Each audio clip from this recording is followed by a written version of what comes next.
if you have your Bibles, then I'd like you to turn to Revelation chapter 6. We're going to be looking at verses 1 through 2. We looked at this last week. This will be part 2. We're dealing with the Antichrist.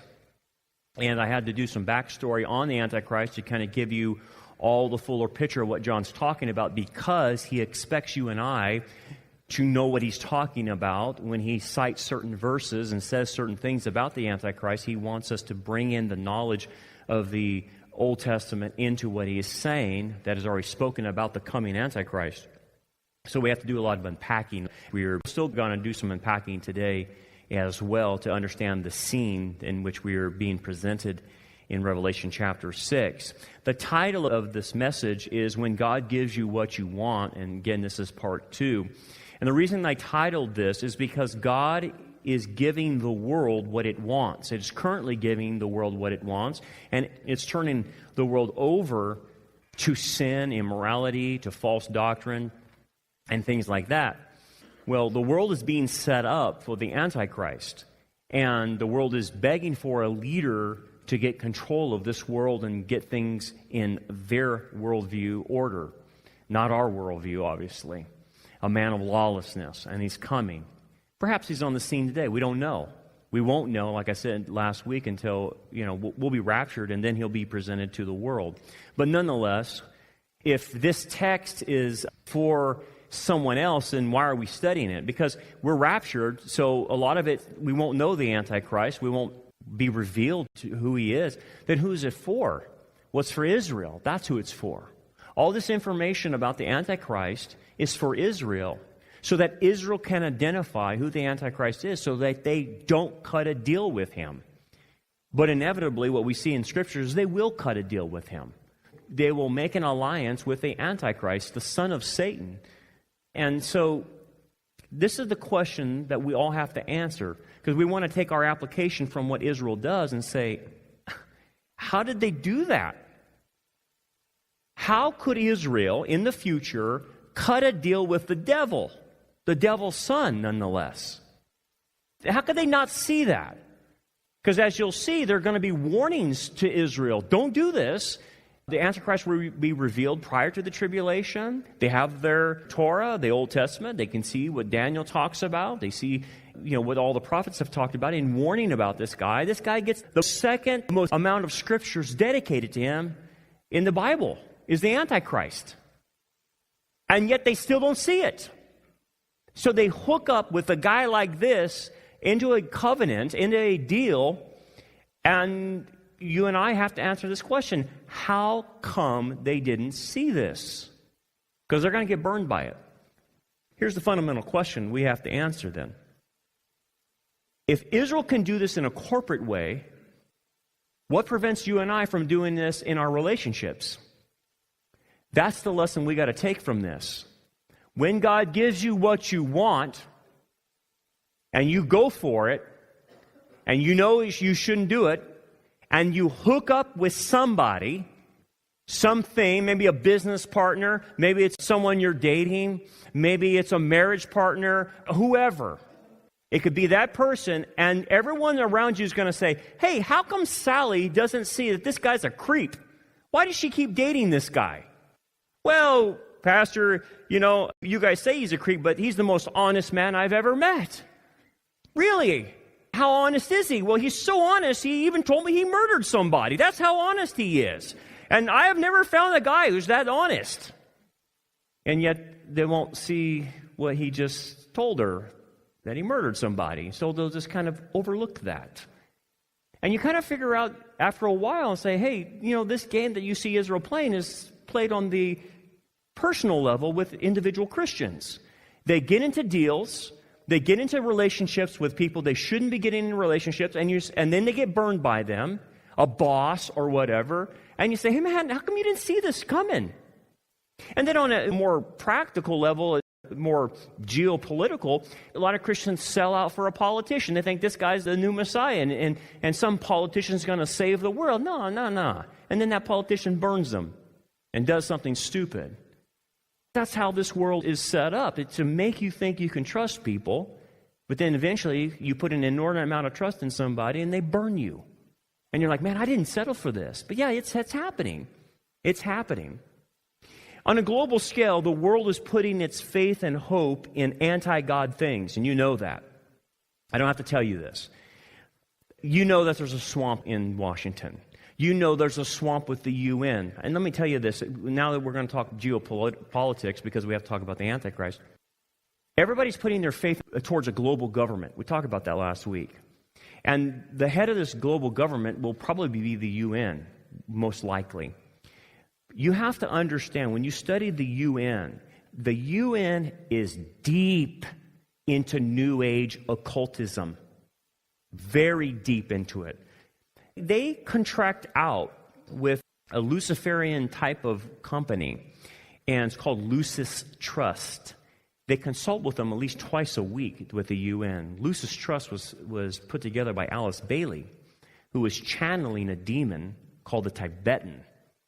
And this demon was telling her what the plan is for the 21st century and what the new thing will be. And the new thing is we will usher in, through certain world leaders, a quote-unquote new world order.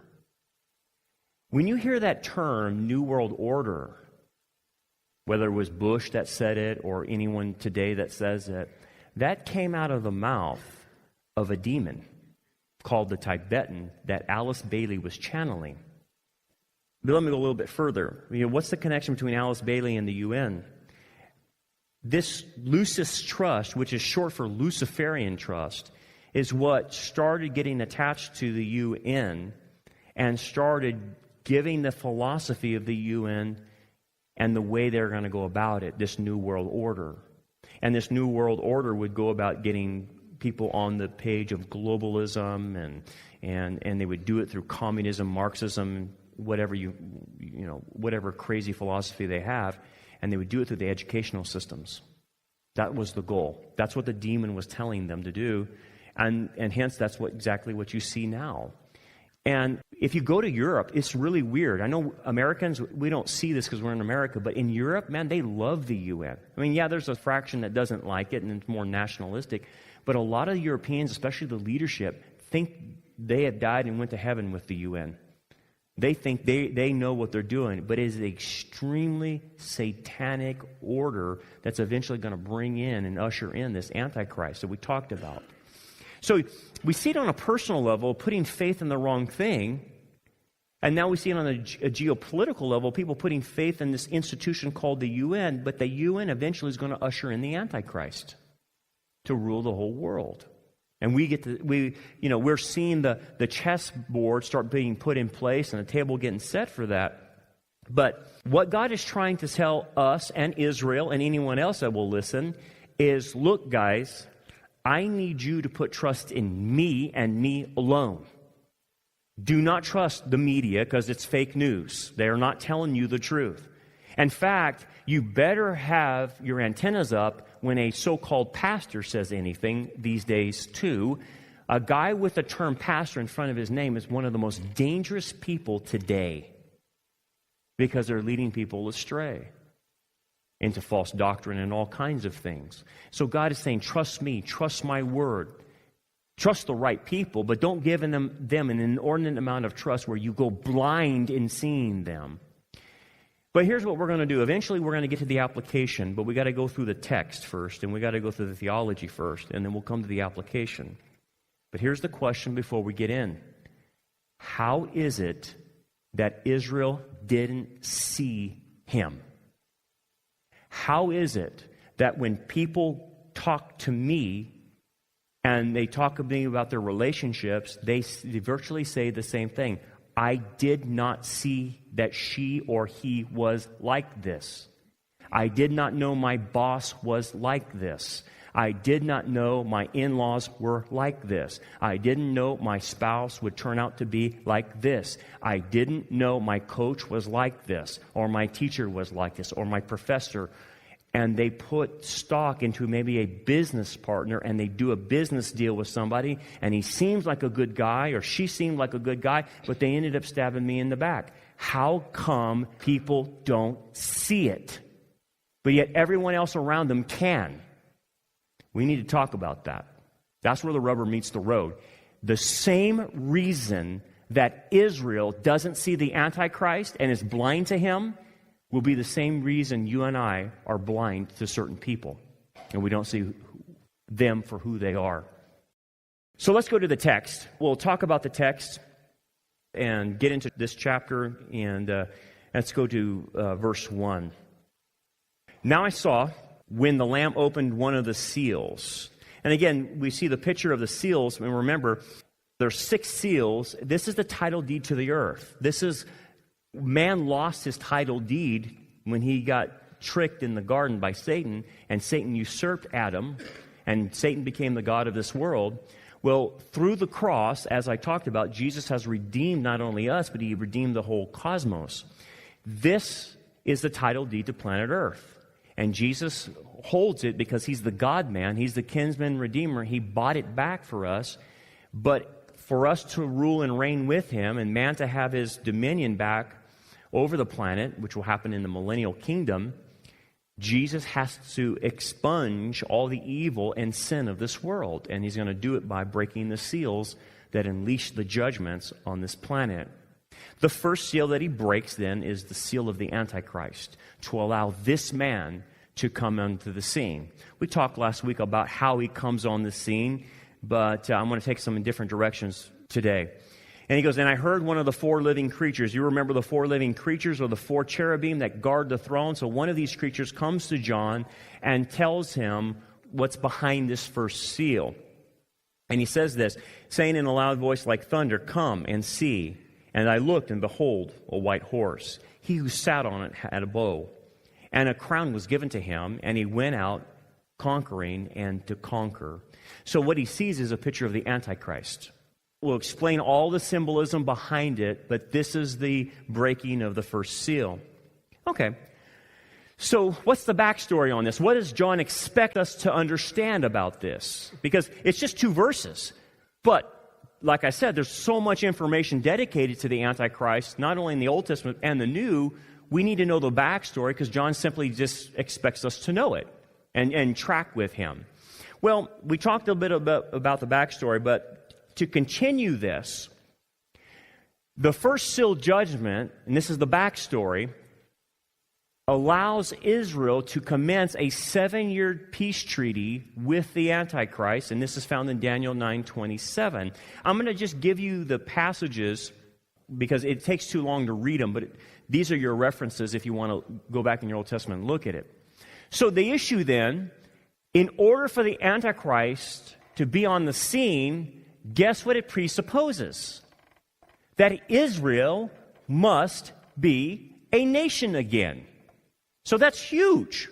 So you and I have witnessed the reestablishment of Israel as a nation for its final refining. And again, I give you all these passages. If you want them, email me and I'll send them all to you and you can look them up. But basically what all of these passages talk about is that God is going to call Israel back out from being dispersed from all the nations, back into their own homeland in order to judge them. Now, most people think, well, that's pretty brutal. Well, why are they dispersed? It's simple, for the unpardonable sin. The unpardonable sin was Israel's rejection of the Messiah in the first century. So he destroyed their temple and scattered them for the last 2,000 years. But all the prophets, Ezekiel, Isaiah, Zephaniah, Zechariah, Malachi, predicted he's not done with them. He's going to bring them back into the land in order to squeeze them, to put them in the vice grip, so they will finally call out to Messiah and accept Jesus as Lord and Savior. Jesus said it himself. Israel, you shall not see me again until when? Until you learn to say, Hosanna. Blessed is he who comes in the name of the Lord. And so the point of the tribulation is to put them in that vice grip and squeeze them to where they will cry out for Jesus, their Messiah. That's the whole point. So that's why they come back in the land to be disciplined. They're going to be disciplined through the Antichrist. That's the whole program that starts happening. Well, you and I are fortunate. No Christian generation until our century could have imagined that Israel would become a nation again. May 14th, 1948. This is the Palestinian Post. State of Israel is born. That, my friends, is prophetically significant. Prophetically significant. On that day, Ben-Gurion made the proclamation that Israel had become a state again. And from then, they have been a thriving nation. They are now a first-rate nation in the entire world. Most of your medicines come from Israel. Most of the great inventions are now coming from Israel. Most of the Nobel Prizes are coming from Israel. They're geniuses, absolute geniuses. And they're in unbelief. Understand me, they're in unbelief, and they're still blessing the world. Amazing. They're on the brink of discovering a cure for cancer. I think they'll probably do it. Every farmer in the San Joaquin Valley can thank Israel, because you know what they had to do when they came back into the land? Because there's a desert, they had to formulate a drip system. Now, they had been doing a drip system ancient times. They did it in pots. They would fill up pots. They were sitting by the vines, and they would fill up the pots, and then the pot had a hole in it, and it would leak into the vine. They never flood irrigated, never. They always drip irrigated, and they did it with clay pots. Well, they get back in the land and say, what are we going to do to create farmland, and we got to sustain ourselves? So they created a drip system feeding off the Jordan River. Brilliant. Absolutely brilliant. So thank God for them. They bless us even today, even in unbelief. This was the land that was given to them. It was partitioned. The land is in green. That's what they control. The red areas are given to the Jordanian refugees, which is what they really are. There's no such thing as a Palestinian. They're Jordanian refugees. And the Arabs had told them to leave the land when Israel came back, and they said, we'll destroy Israel, so you don't have to worry about Israel. But then Israel succeeded and didn't fail. And so Israel said you could come back, but then they don't want to live peacefully with Israel, and it's been an ongoing fight ever since. Okay. Enough said about that. So what you're seeing then is a prophetically significant situation. Okay. Well, then it presupposes some other things. It presupposes the retaking of the mountains of Israel in 1967. So for Ezekiel 38 and 39 to happen, Israel needed to take its mountains back. And it did in 1967 in the Six-Day War. And this is significant. These are the mountains of Israel on this, they call it the West Bank, but it's really Judea and Samaria area. And these are the mountains of Israel. Ezekiel predicts that the Gog and Magog battle and all its soldiers will fall on these mountains right here, which they control now. That didn't happen until 1967. So I know we're not talking about Gog and Magog, which is another invasion of Israel, but understand this. Gog and Magog invasion, which is a Russian, Iranian, Turkey, Libya, Sudan alliance, and probably includes Syria, has to happen prior to the tribulation. Well, they already have the mountains. So all the conditions are being met for the Gog and Magog war that comes even prior to the tribulation. So a lot of things are happening. It also presupposes the retaking of Jerusalem in 1967 for a future third temple. This is birth pain number 4, by the way. And there's a lot of passages that talk about the rebuilding of a temple. What are you talking about? Well, the Temple Mount right now, as you know, is occupied by Muslims, and they have the Dome of the Rock and the Al-Aqsa Mosque. But eventually, what Scripture predicts is that a temple will be rebuilt on the Temple Mount. We don't know how that comes about. Perhaps after the Psalm 83 invasion is over, or the Russian and Iranian invasion of Gog and Magog has happened, and most of the Muslim world has been wiped out because of those invasions, perhaps they can rebuild on there with the Antichrist. I'm not sure how that all flushes out, but again, the Bible just presupposes that Israel will have their temple. Well, am I just making this up? Is it real? Yeah, because you know what? They're preparing for it. I want you to see this video and to show you how real it is. Israel could get their temple up within 30 days, they say. That's how close they are. Now, they're not going to go do it now because they're going to start a holy war, but they have all the material, all the priests are being trained. That's how close we are. Look at this video. It's a couple minutes long, just to show you where they're at. What's the point there? They're ready. They have the architectural design. You just saw what the future third temple will look like. No joke, dude. That's how close we are. If they get access to the Temple Mount, that's what's going up. And that is the temple that the Antichrist desecrates. He goes in there and proclaims he's God and creates what we call the abomination of desolation. Now, as Christians, you are not to support that temple. That is not a sanctioned temple by God. It's predicted in Isaiah 66 that they're going to make this for the tribulation, but it is off limits. It's not endorsed by God. The next temple that's endorsed by God is the temple that Messiah will build when he comes back. So don't give money to the Temple Mountain Institute. Don't do that. It's not sanctioned by God. You are in violation of Isaiah 66 if you do that. But I show you this to say, guys, Israel's back in the land. They're ready to build their temple. And you just saw the architectural designs for the third temple.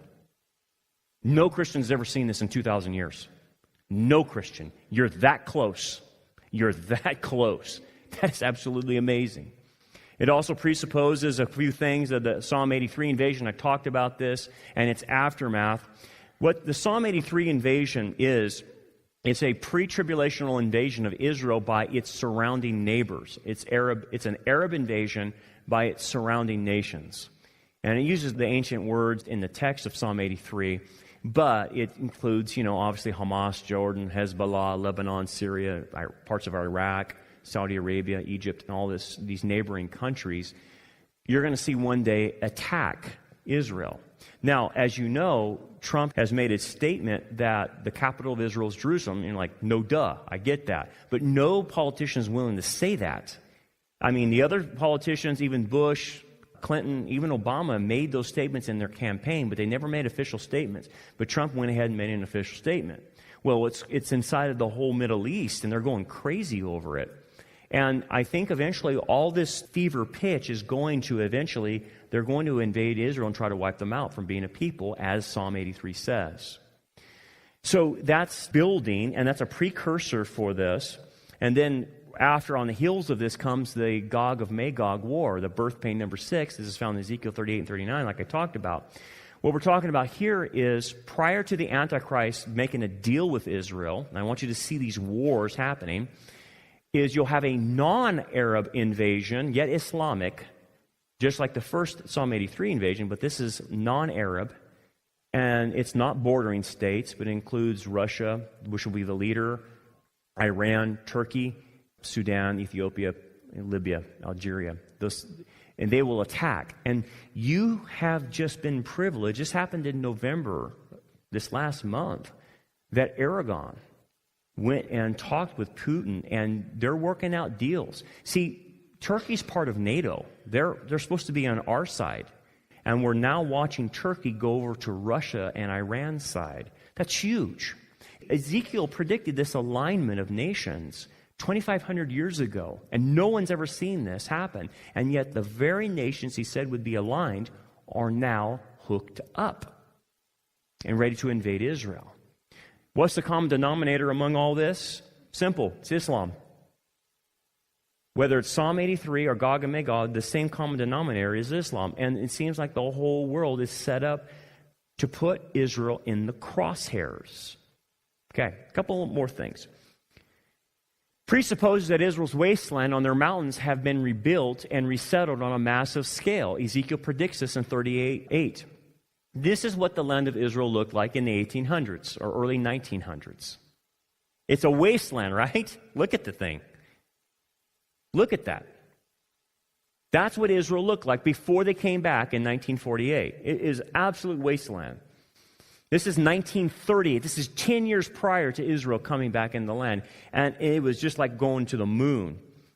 Let me show you Jerusalem early on. This is what it looked like before Israel came back into the land. Mark Twain went there in 1867, and he wrote the book Innocents Abroad.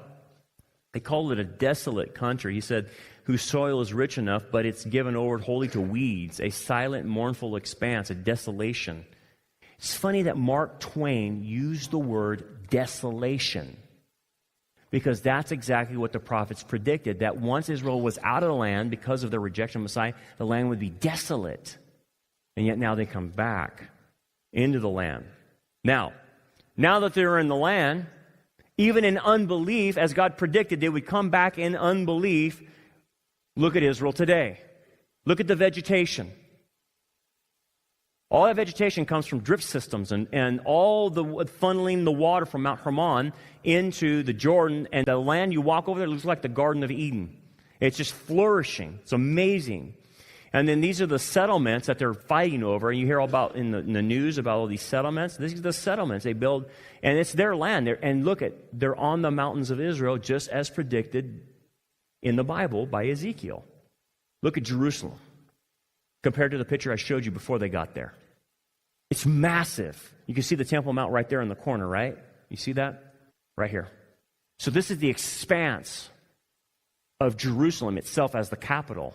It's massive, and just all these millions of people living there, flourishing. Again, there's the Temple Mount right there, with the land around them. And this is what the Temple Mount looks like today from the Mount of Olives. So all these preconditions have to be in place. Israel must be a nation. They must have control of their mountains. They must eventually get control of Jerusalem, which they do, and eventually get control of the Temple Mount to rebuild their temple. Folks, we're living in that time where all the preconditions are set, other than we see the Psalm 83, the Gog and Magog invasion, and then control of the Temple Mount. That's all that's left. That's all. So the table has been set. It's amazing that we're living in this day and time. It's the most exciting time to be a Christian, to see all this. But yet most Christians are asleep. They're clueless about this. They have no idea this is going on. What? What are you talking about? All I ever hear is about just junk going on in the Middle East. I wish there would just be peace in the Middle East. Come on. It's more complicated than that. It's spiritual. Let's go back to the text. Now I want to parse it out a little bit, okay? And it says, I looked, and behold, a white horse. He who sat on it had a bow, and a crown was given to him, and he went out conquering to conquer. So let's parse this out. First thing we notice is the white. Notice the Antichrist is symbolically arrayed in white. Not literally, but figuratively in white. White symbolizes peace and security. A false shalom. That's how they greet each other in Israel, shalom. It means peace. The shalom of God is real. You have shalom of God. When you accept Messiah as your Lord and Savior, then you'll have peace with God, shalom with God, and then you can have peace on a horizontal shalom level with brothers and sisters in the Lord. But the Antichrist comes in with a false peace, a false shalom, and the key word, I want you to understand that, peace and security. Peace and security. Why is that important? 1945, guys, remember I mentioned at the onset, I talked about the UN. In 1945, the central mission that was put down, look at this. The central mission that was put down in writing, this is from their own words, the maintenance of international peace and security. I went to their website this week, pulled it right out. It's right there. Peace and security. Oh, I think I read that somewhere. You're right. You have heard it. Paul talked about it. But I want you to hear that I'm not making this up. This term, peace and security, is constantly being used. Even Trump uses the phrase. Listen to this video. This will blow you away. Of the borders of 1967, that will live in peace and security. The lesson of history is that peace and security do not come easily. Peace and stability that people on all sides long for. Two states for two peoples living side by side in peace and security is not a vague slogan, but a real necessity for the stability in the entire region. Israel and Palestinians, they can live side by side in peace and security. This is our vision, and this is our commitment. Of a new deal, peace and security and friendship. My hopes and dreams for Israel are to live in peace and security. Two states living side by side in peace and security. True security for all Israelis We will also pursue peace between Israel and Lebanon, in peace and security, Israel and Syria, Peace and security. and a broader peace between Israel and its many neighbors. Must decide whether we are serious about peace and security. To recognize Israel's legitimacy and its right to exist in peace and security. That's how we will find new pathways to peace and security. That is the work that we must do. In peace and security. Peace and security and coexistence. A movement towards peace. If we have this triangle, economy, security, and peace, then peace can succeed. Hold that thought. Hold that thought. No one in the world sees it other than Bible-believing Christians. Peace and security. Look at this. This will blow you away. But concerning the times and seasons, brethren, you have no need that I should write to you, for you yourselves know perfectly that the day of the Lord so comes as a thief in the night, right? For when they say, oh my goodness, he wrote that 2,000 years ago. Then sudden destruction comes upon them as labor pains upon a pregnant woman, and they shall not escape. What was he talking about? Let me give you the context. The Thessalonians were told that they had missed the rapture and were left behind, and they're going into the tribulation. Some false teacher, somebody had said that to them. So Paul's correcting them and said, you guys haven't been left behind. I'm going to tell you what. You're going to be raptured prior to it, but then the world is going to start saying this motto. And when they start saying it, and then the church is removed, and they'll say, we finally reach peace and security because the Antichrist will eventually give them this peace and security they've been looking for. And then he says, sudden destruction is going to come upon them as labor pains upon a pregnant woman, and they won't escape. The tribulation will start. And it commences with this guy bringing in a false peace and security. They're saying it now.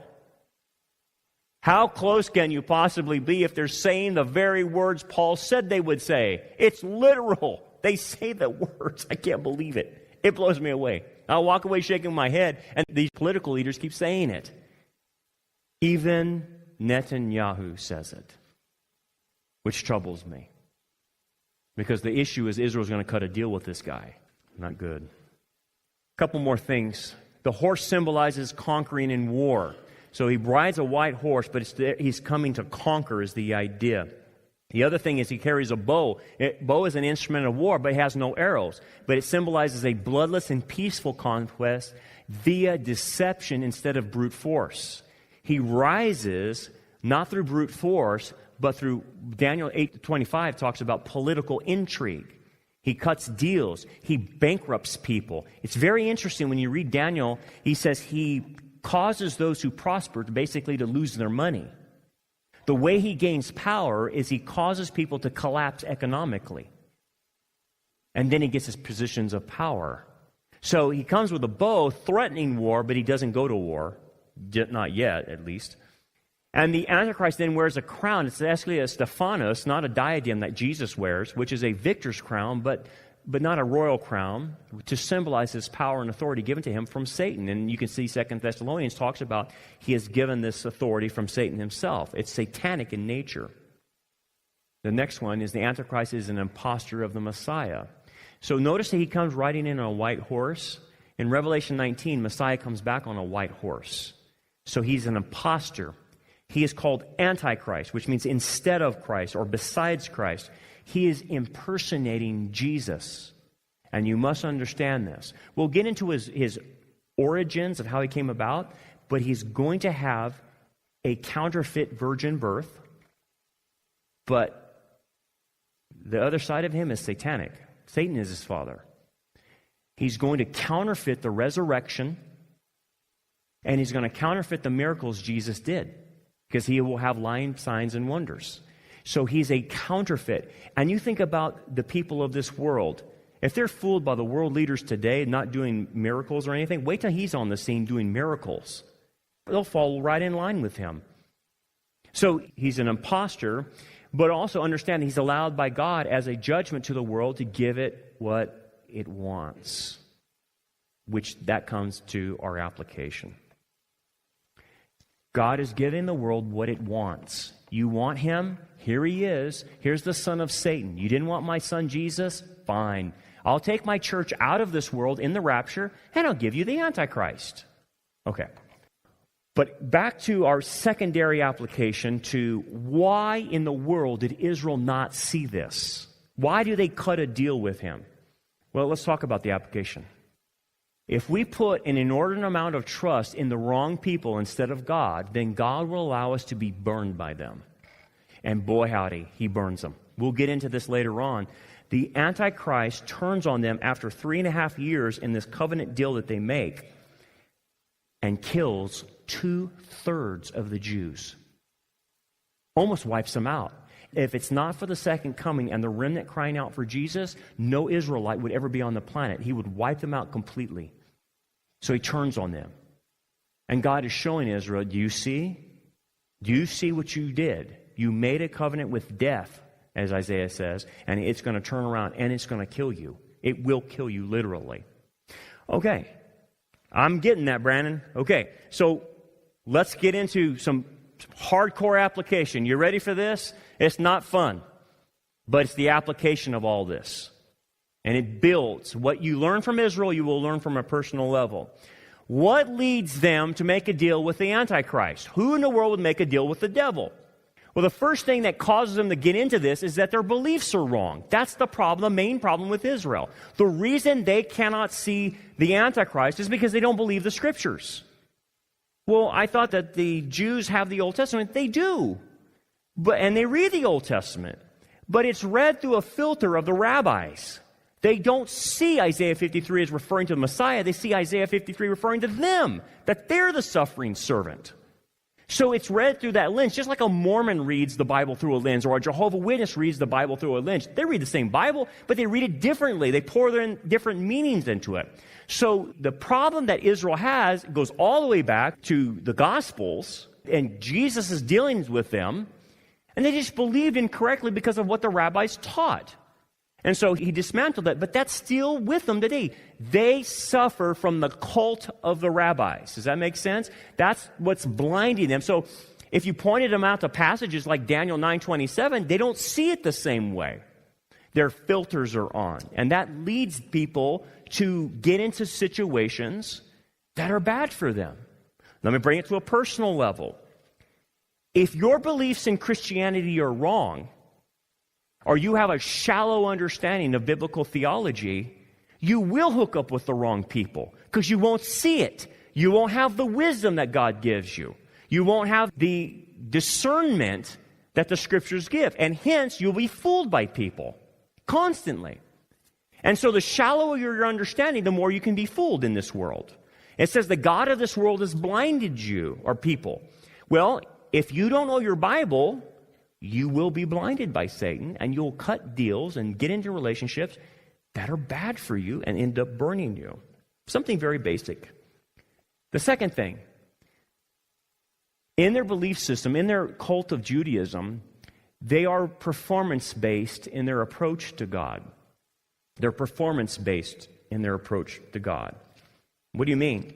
Well, any works-based system is trying to work their way to heaven by doing good works.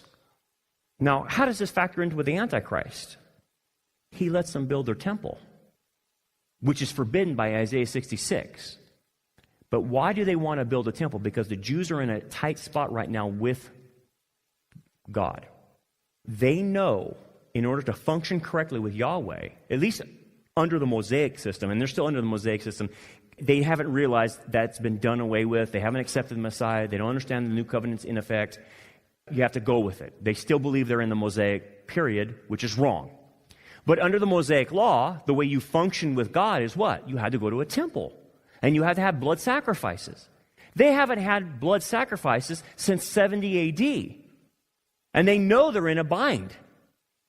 So what do? What the rabbis have told the Jews to do is, well, we know you can't have blood sacrifice, so make up for it with good works.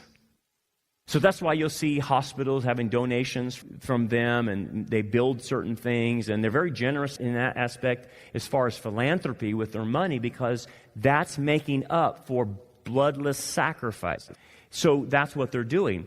Well, Now the Antichrist comes on the scene, cuts a deal, and says, hey, man, you want to perform for God? I'll give you what you want. I'll give you your temple so you can go back and start performing even more with God by your sacrifices of bulls and goats and sheep. So Antichrist plays right into their performance-based mentality. I get it, okay. But on a personal level, how am I supposed to understand this? On a personal level, the reason we get blinded to people is we become performance-based in our relationship with God as well. Oh, I know we're evangelicals and we understand it's only by faith alone that we're saved. But folks, hey, you and I know there's plenty of Christians that get saved and they still are trying to perform for God. They're still works-based. And they do this as a front to people and to front to God. So their relationship with the God is based on performance. When you're performing, the people who will be attracted to you, or you'll be attracted to them, are the people who allow you to keep performing. So if you meet somebody that doesn't allow you to perform, let's say a mature Christian says, hey, you don't need to perform for me, I just need to know who you are. God just needs to know who you are. They don't relate to people that way. They relate to people on a front. So they only want to be around people who will accept the front. But if you try to get past the front and try to really get to know them, they pull away. They don't like that kind of person. Hence, they can only get a type of person that's very shallow, that only doesn't want to go past the front, that really doesn't want to get to know them, that stays on a surface level and says, I'll give you your performance. You want to perform for me? Go right ahead. But what happens is they never really go deep in their relationships, and they never really know the person. All they know is the front, and that front is hiding something. And eventually, what they're hiding comes out and kills them, destroys them. And so it plays right into this performance-based mentality. The third thing that happens with Israel is their reality has been distorted by personal trauma due to not having access to God's grace and mercy. The reason I told you about the wars prior to their deal signing with Antichrist, Gog and Magog, Psalm 83, and let's just go back a little further in our lifetimes, the Holocaust. That is major trauma, guys. It is major trauma to go through the situation that Israel went through in the Holocaust. It's messed up a lot of them. It really has.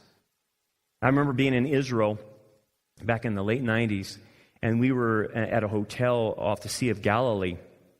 And in the mornings, we'd go there to have breakfast. And there's all this big buffet spread out, and you'd go fill up your plates and whatnot and eat your breakfast before you went out touring.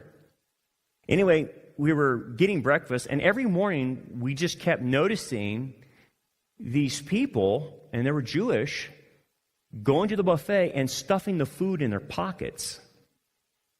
Bread rolls, cheese, I mean, you name it, putting things in their purses and stuff like that. And we're like, man, that's crazy. What's happening here?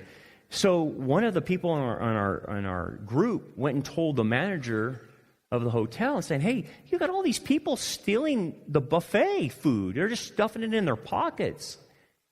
And he goes, don't worry about it. It's Shoah. And we didn't know what he was talking about, but Shoah is another word for Holocaust. He goes, they're Holocaust survivors. He goes, they were so traumatized. Anytime they're around food, they think it's going to be their last meal. And they're just stuffing their pockets, thinking that's the last meal. That's how traumatized they were from being starved out in the concentration camps. So he goes, in Israel, we let them go ahead and take the food because they're so traumatized. Like, oh, gotcha. I gotcha.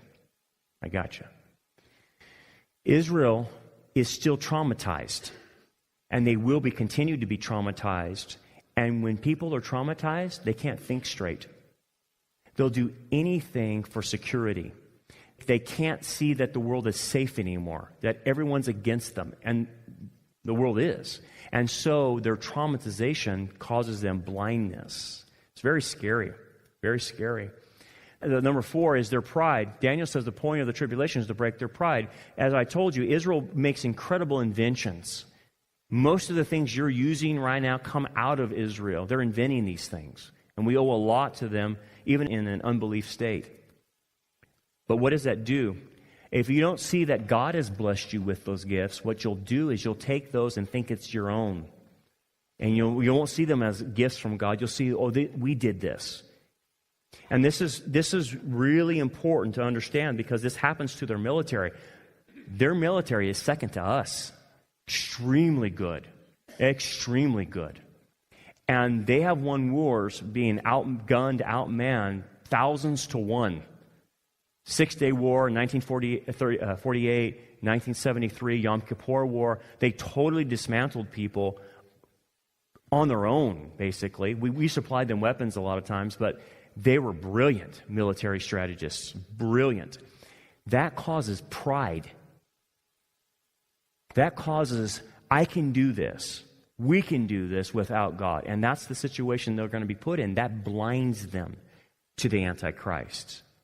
And it will blind us. If we have pride, it will blind you. And you say, hey, I'm going to go do a business deal with this guy. He seems like a nice guy. I really like him. And if your pride is in it, you won't see his faults. You'll be blinded to it. And then you'll get a business deal with a guy you shouldn't be involved in. That happens because of pride. Let's go to a couple more and we'll finish. They do not want to be isolated. Zechariah predicts that all nations will be against Israel, including us eventually. So the isolation that Israel will feel from all of what they go through, they'll desire somebody on their team. Check this out. This will blow you away. The way it all works out, the church right now is turning on Israel. Like 70% of the church is replacement theology. Don't see any point of Israel. 70% of the church is replacement theology. As the church is going anti-Israel, when the Antichrist gets on the scene, he will be pro-Israel. Now, is that not ironic? That blows me away. That he will be their best friend. He will come to their rescue and say, I know the United States turned their back on you. And I know all the nations have turned your back, but I won't. I'm your buddy. I'm your pal. I'm for you, man.